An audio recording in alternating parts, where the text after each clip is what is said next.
Welcome to the Halley Elise Show, featuring your host, empowerment psychic Halley Elise. She is an author, psychic, and media personality, and has been listed as one of the top 100 psychics in America. Empowerment psychic Halley Elise shares the spiritual, metaphysical, holistic, and magical powers of the universe. Follow Halley on her website at HalleyElise.com, and all her shows can be seen via live stream video. Now, here's your host, empowerment psychic Halley Elise. Good evening, everyone. It's Lady Christopher Barrett here. So excited to join you and step into Halley's shoes for the evening. She regrettably could not make it. And synchronistically, fabulous for me because I have the greatest guest tonight to share with you. But first of all, just a reminder for Halley, the first Monday of every month is her psychic gallery. So the next one will be April 4th. And you can go to HalleyElise.com or find her on Facebook, Halley Elise. As for myself, I'm acquainted with many of you. But those who I am not, I am an intuitive life recreation specialist. I take people swimming with wild dolphins and humpback whales all over the Bahamas and Dominican Republic. And I am a best-selling author, animal advocate, and communicator, amongst many other fabulous things. The creator of the new Tree of Life Sanctuary, which will be a non-for-profit sanctuary rescuing animals and bringing in people that need to heal. And in it, we are going to create this magnificent dream temple.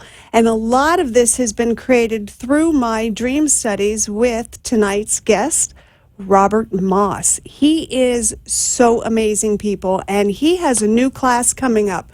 And there is a free call-in on March 16th at 8:30 that you can learn more about this course and connect with Robert.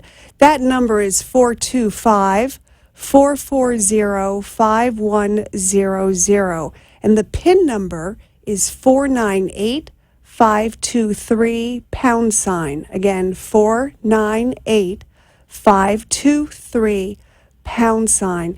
And it's so serendipitous that Halley called me this morning asking me to step into her shoes, because it was just last night I was sort of wishing that I still had my radio show so that I could bring this amazing dream teacher shaman to everybody in this new course. And I wake up this morning to her call. Now, you have to understand that Robert lectures all over the world. He has workshops all over the world. He has a active dreaming 3-year teacher training course. He now does all these incredible online courses with the Shift Network. I couldn't possibly be able to reach him at such short notice, but take action on that dream I was sort of actively having before I fell into my dream time. And I slipped him an email, pretty much thinking I wouldn't even hear back from him in time, and fortunately, serendipitously, he is available and waiting on hand. A few things about Robert. He was born in Australia, and he is a childhood survivor of not one, not two, but 3 near-death experiences, and such as myself, so I just found a lot of commonality there. And as I said, he teaches quite literally all over the world. It's really fun to be on the online course, and they'll announce him and coming live from Prague or someplace fabulous like that. He also was a former lecturer in ancient history at the Australian International or National University, and that he's so rich in knowledge. It just, every class leaves you with your jaw dropped. And he's also a novelist, a poet who he always inspires us to go into our dreams and write poetry about them, a journalist, an independent scholar, and he is the author of a plethora of books, including conscious dreaming, the secret history of dreaming, dreaming the soul back home, which was actually another Shift Network course that I participated in. And then my two favorites, The Boy Who Died and Came Back, and his newest one, Sidewalk Oracles, playing with signs, symbols, and synchronicity in everyday life. Now, those of you that know me know I live by this, so you can see why I'm so jazzed up about this magical man. But he has this new, very popular course that I don't know if we, his students, are more excited or if he is, because he's really going in depth with this one. And it's quantum dreaming, shamanic dreaming, new science and ancient keys to healing and thriving in the multi-dimensional universe. And again, you can tap into this. Introductory call March 16th, 8:30 Eastern Standard Time, calling in at 425-440-5100. And the PIN again is 498523. I am so excited here to welcome Robert. Robert, are you with us? So happy to be dreaming with you, Christopher, and what a fabulous introduction. Clearly I exist only in your dream because the whole circumstances of getting us together are dreamlike, aren't they? They certainly are. It always so much excites me. Well, I'm aroused by this. Love your introduction. So glad to hear you on the airwaves. You are always a wonderful voice to hear in the classes we've been doing online, so I'm happy to be here. Oh, thank you. It's so great to have you here. And I'm going to give you a little backstory to you and to everyone. I uncovered you about 15 years ago and dreaming the Iroquois, and I had to just gobble up everything you had written, recorded. I think it was Dream Gates. And you were doing these fabulous retreats, I think actually in like Essex, Connecticut, and I so wanted to go. But with doing my own retreats and workshops and teaching, there was so little time. And with technology and this graciousness and gift of the Shift Network, it has really been such a blessing to be able to finally connect with you and do these classes. And I can't recommend them more highly for people. Like you're just sit in your living room, folks, and just get mesmerized and immersed in all this incredible knowledge that Robert has. And I am so grateful that you do this. Well, the gates to the other world open from wherever we are. I think you know that. There's special places, special situations. I'm sure that when you swim with dolphins, you're going deep and wide. But in another sense, the thin places, the places where we can step from one world, one state of consciousness, one reality into another, are always exactly where we are, wherever that happens to be, in our living room, in the hotel, in the park, in the water. It doesn't matter. It's a question of what we're ready for, what we're available to.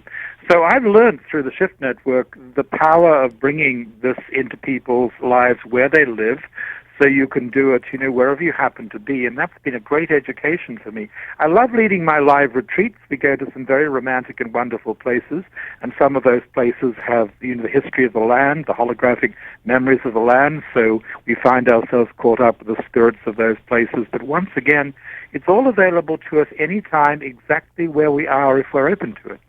And I'm hoping that one day you'll be open to maybe facilitate a dream workshop out with the dolphins. I believe I've heard you say a few times in classes, working back out at sea.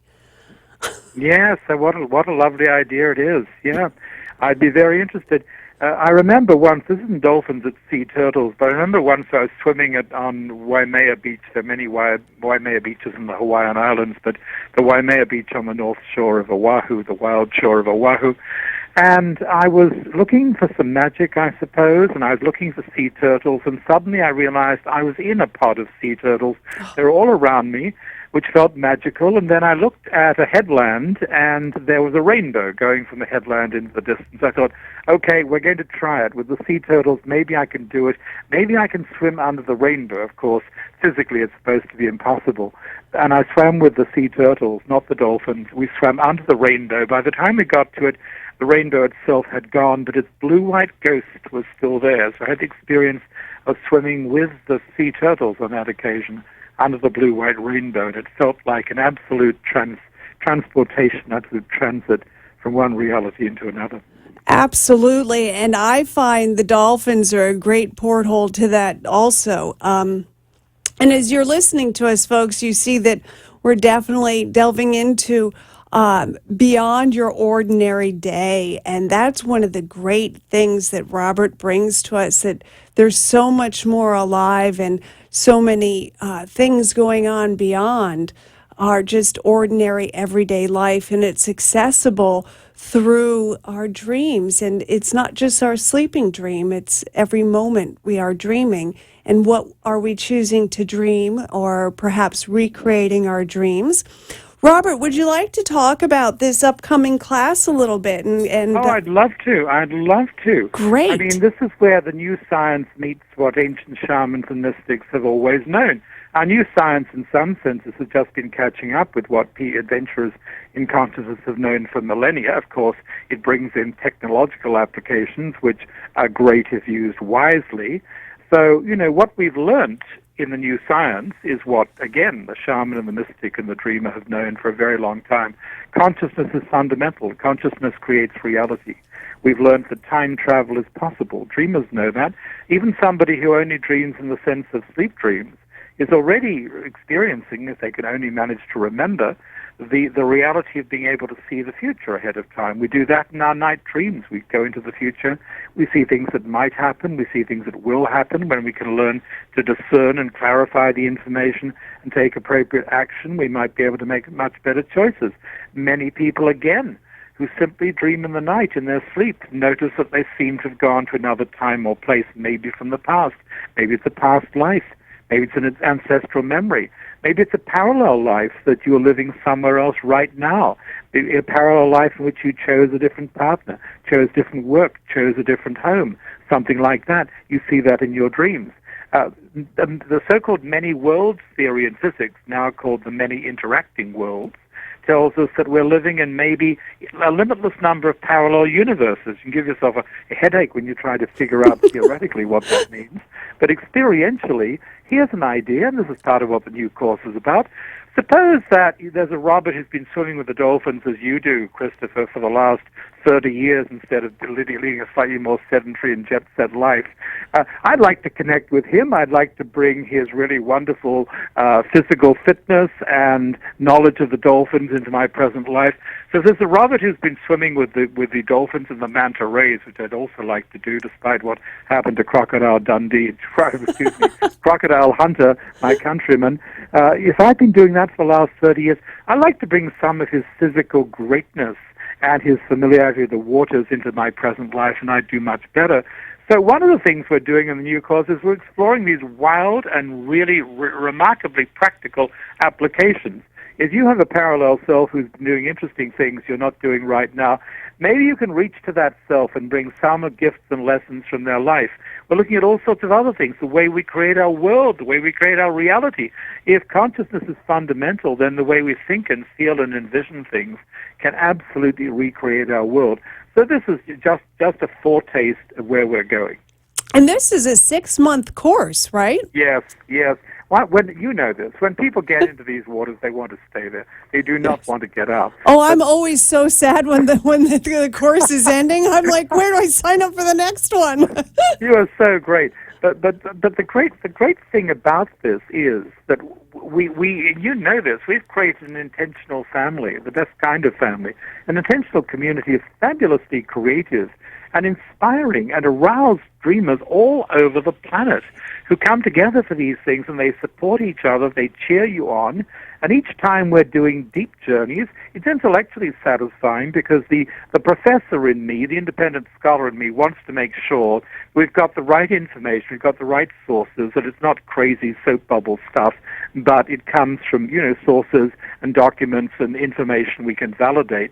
But experientially, we go to all these interesting places. We go, for example, to a place that I call the House of Time. Oh, it's a place within which it's easy to travel to another life experience that might be relevant to you, a past life, a future life, a parallel life, with the understanding that in a sense it's all going on right now. So if I'm connected to that druid from about the year 600 who advised the last pagan king of that part of the British Isles and fled from the battle and lived with the deer for a while on a mountain in the western borders of Scotland, if I'm connected to him, as I think I am, it's not just then and now, it's all going on in this spacious now, and he can help me and I can help him, and you can do the same with your personalities, the members of your soul family in other places and times, and to rise to that understanding. Yes, we are connected to other lives, we are connected to other stories, but the point of power is right now, and to awaken to that and understand you can connect with those other lives, with their gifts and their dramas, and bring that, make that part of your bigger story. That changes people. They become bolder, they become wiser, they become more effectively passionate. I agree, and for some of us, more joyous, if that's possible. Yes. Yes. And you, I want to actually go back to second to the community group. These courses are so rich, people. I'm telling you, I can't even say how excited I get, and I wait every week for that call with great anticipation. But in between the time of our class, what is set up is a course community page. And unlike some of these other groups in Facebook where people have opinions, this is the most integrative and compassionate community, and everybody just is there to help, and just with such compassion and ideas of their own, and never stepping on anybody's toes or dishonoring. It's all about honoring and then adding maybe your own part of it, because we become a conscious community of dreamers. As you said, Robert, how many people a night have a dream with you in it? Well, quite a few, and I if had I one. think that my dream doubles are out there, there seem to be rather a lot of them. Let me just bring in one very practical aspect of this, Christopher. You know this well, but our audience may not be aware of it at all.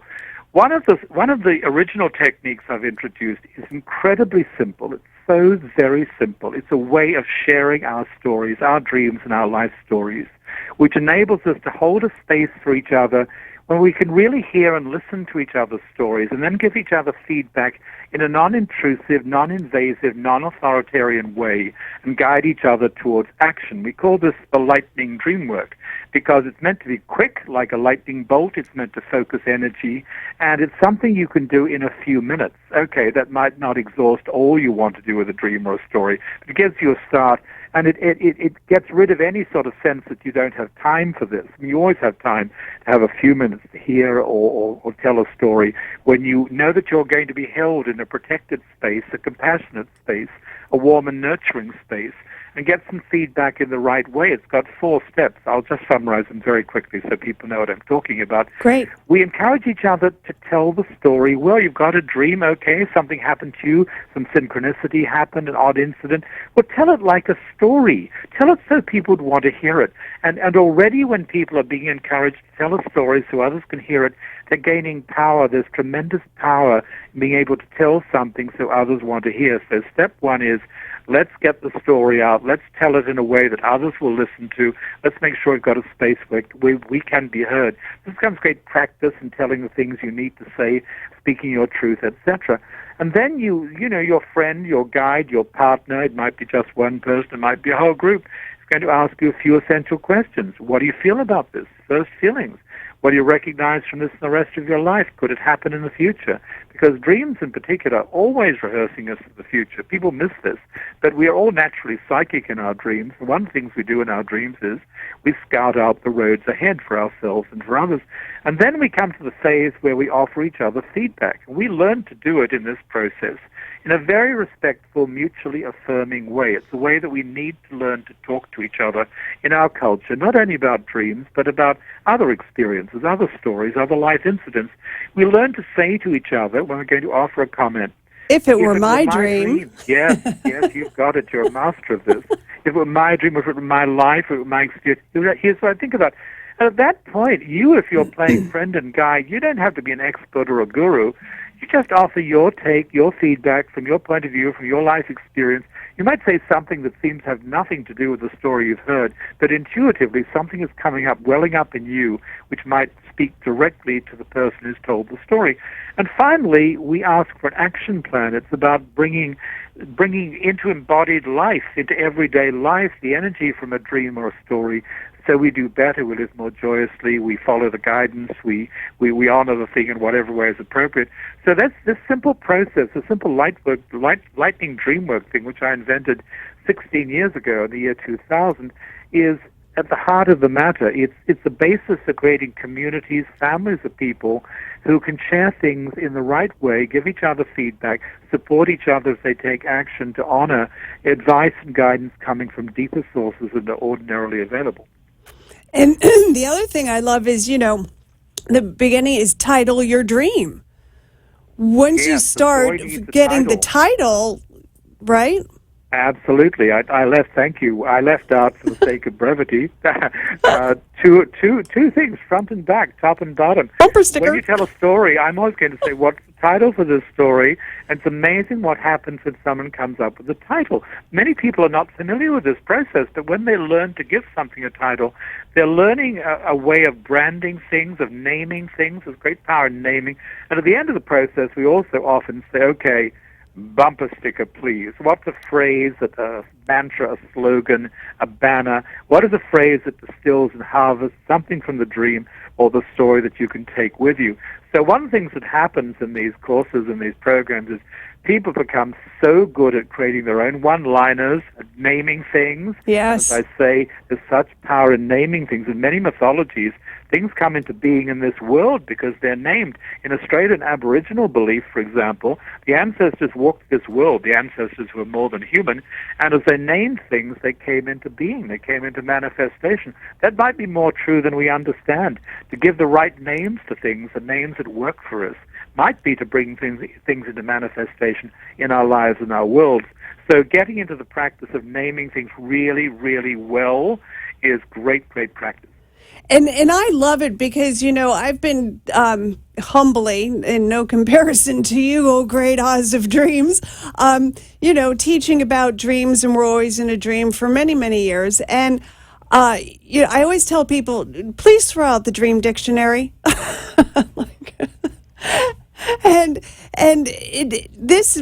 This lightning process just really goes so far beyond, can you, analyze my dream for me? No, it's profound, and I love the name, The Lightning, Yes. Well, if I'm in favor of burning books, which I hasten to add I am not, I would burn the dream dictionaries, particularly the good ones. I mean, some are quite good. But some are okay. But the problem is we don't want to give our power away to anybody else. Okay, we might be clueless about what's going on in a dream or about the symbolism going on in life in other ways, because this is also, as you know well, about looking at symbolism in the world around us, what's going on in synchronicity, what signs are popping up, on the street, on the beach, or wherever.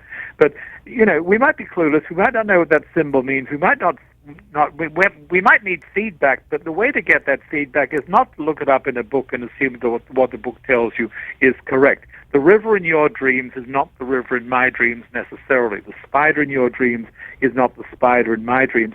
The best book of dream symbols you will ever find is your own dream journal, when you've kept it over time and noted symbols that recur in your dreaming, in the night and in the day, and notice how they evolve and what they mean to you. That's the way to there's great power in symbols, but we need to exercise recognizing that power, our own power of choice, to decide and to notice what's going on with the symbols in our personal experience. Exactly. So, yes. And that, right there, everyone, if you're not writing down your dreams, try it. Start. And if, we have these things called dream droughts. Well, I don't remember my dreams. Well, even if you can pull out a color, and you write it in your journal, or how you're feeling when you wake up, just an emotion. you're sending a message directly into your consciousness, your higher consciousness, your soul, your other lives, your guides, guardians, masters, the whole gang out there. Hey, I'm ready to listen, I'm ready to write this down, I'm ready to take action, I'm ready to get into active dreaming. So your dream journals, everyone, are really important. Yes, well said. Well, let me offer a few more thoughts about breaking a dream drought. I'm not going to go through the whole gaggle of suggestions. Awesome. I'm going to go through a few that are not so often mentioned. One thing I say to people who think they're not remembering any dreams is, okay, you might have something. It might be a tiny wisp, a tiny fragment. Be kind to that. Don't say, I've got nothing. Maybe you remember a color. Maybe you remember a bit of a song as you woke. Be kind to your fragments. You won't find that in many dream books other than mine, but it's really helpful to encourage people coming out of a dream drought or ready to come out of a dream drought to be kind to your fragments. Secondly, look at the world around you as a field of dreams. Look at the world as a speaking land, as the Aborigines say, that is offering you signs and symbols at every turning. Collect 3 signs, 3 unusual things that come to you in the course of the day, and look at them as dream symbols. Thirdly, as you say, you don't have a dream, start keeping a journal, write something down anyway, your first feelings, your first thoughts. You're putting out a welcome mat.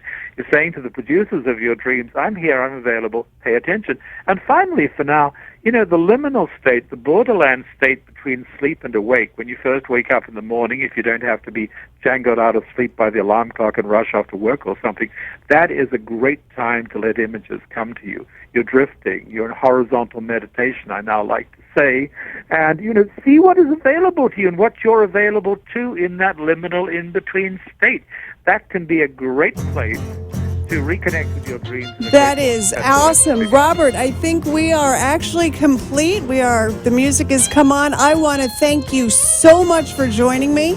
And for you people, if you want to get in touch or learn more about Robert, his website is Moss Dreams, MOSS Dreams.com. Again, the course on March 16th, 425-440-5100, PIN number 498523 #. Robert, I love you madly.